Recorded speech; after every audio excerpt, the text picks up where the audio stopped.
আজকে আমরা কিছু সহজ বাক্যের মাধ্যমে শিখব কিভাবে আমরা ইংরেজিতে সময় নিয়ে বা টাইম নিয়ে কথা বলতে পারি বা কিভাবে আমরা ইংরেজিতে কয়টা বাজছে সেটা বলতে পারি।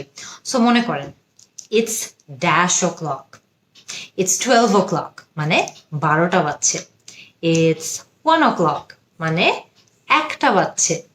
ইটস 4 o'clock মানে 4টা বাজছে।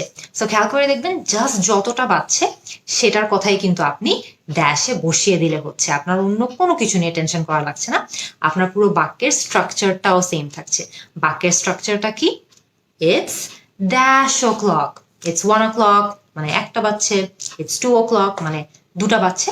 সো জাস্ট যতটা বাজছে সেটা বসিয়ে দিলে কিন্তু আর কোনো কিছু নিয়ে আপনার টেনশন করা লাগছে না। এরপরে কি বলতে পারেন? It's 5 past dash, it's 5 past 1 মানে 1টা 5 বাজছে। ইটস 5 past 4 মানে 4টা 5 বাজছে।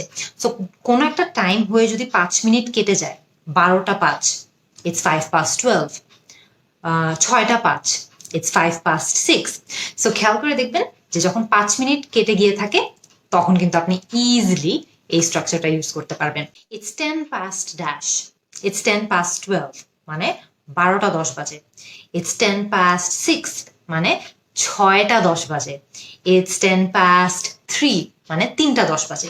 সো 3টা 10, 6টা 10, 12টা 10 এই যতটা বাজছে জাস্ট সেটার আগে ইটস 10 past লাগিয়ে দিলেই কিন্তু আপনি বুঝিয়ে দিতে পারবেন যে একটা নির্দিষ্ট সময়ের পর 10 মিনিট কেটে গিয়েছে। এরপর মনে করেন it's a quarter past dash, it's a quarter past 12 মানে 12:15 অথবা 12টা 15 বাজে।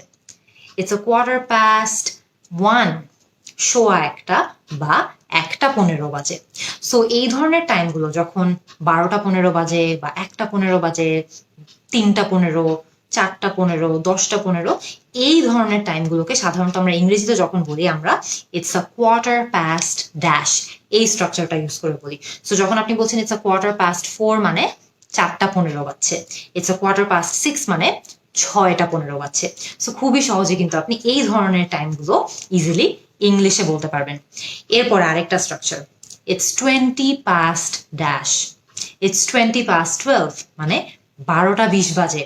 ইটস 20 past 10 মানে 10টা 20 বাজে।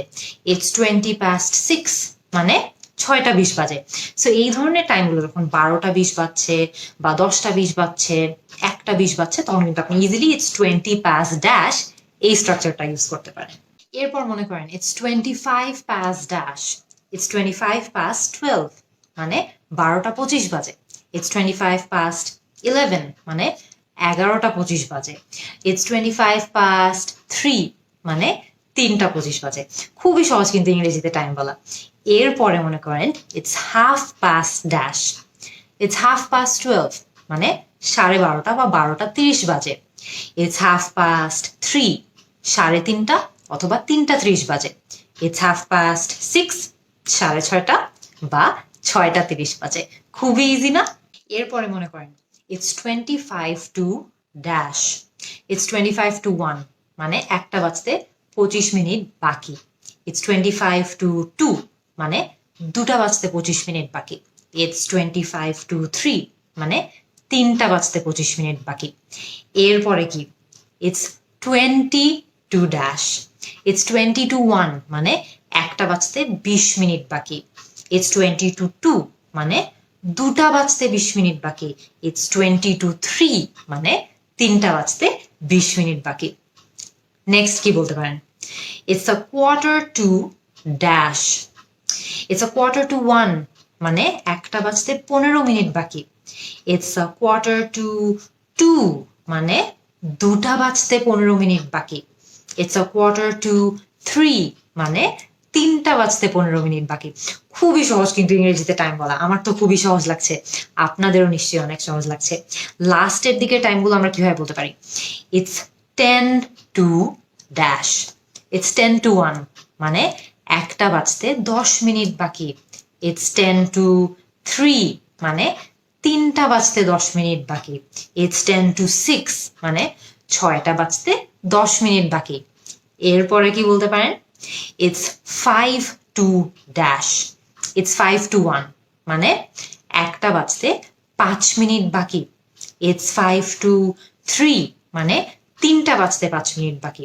সো আমরা কিন্তু খুবই সহজ কিছু বাক্যের মাধ্যমে আজকে শিখলাম যে ইংরেজিতে কিন্তু টাইম বলা বা টেলিং দ্য টাইম খুবই সহজ, এবং খুবই ছোট ছোট কিছু বাক্যের মাধ্যমে কিন্তু আমরা খুবই সহজে ইংরেজিতে কয়টা বাজছে এটা ইংরেজিতে খুবই সহজে বলতে পারি। সো আপনারা আমাকে নিচে কমেন্ট সেকশনে জানান তো আপনাদের ইংরেজিতে টাইম বলতে কি সহজ লেগেছে না কঠিন লেগেছে।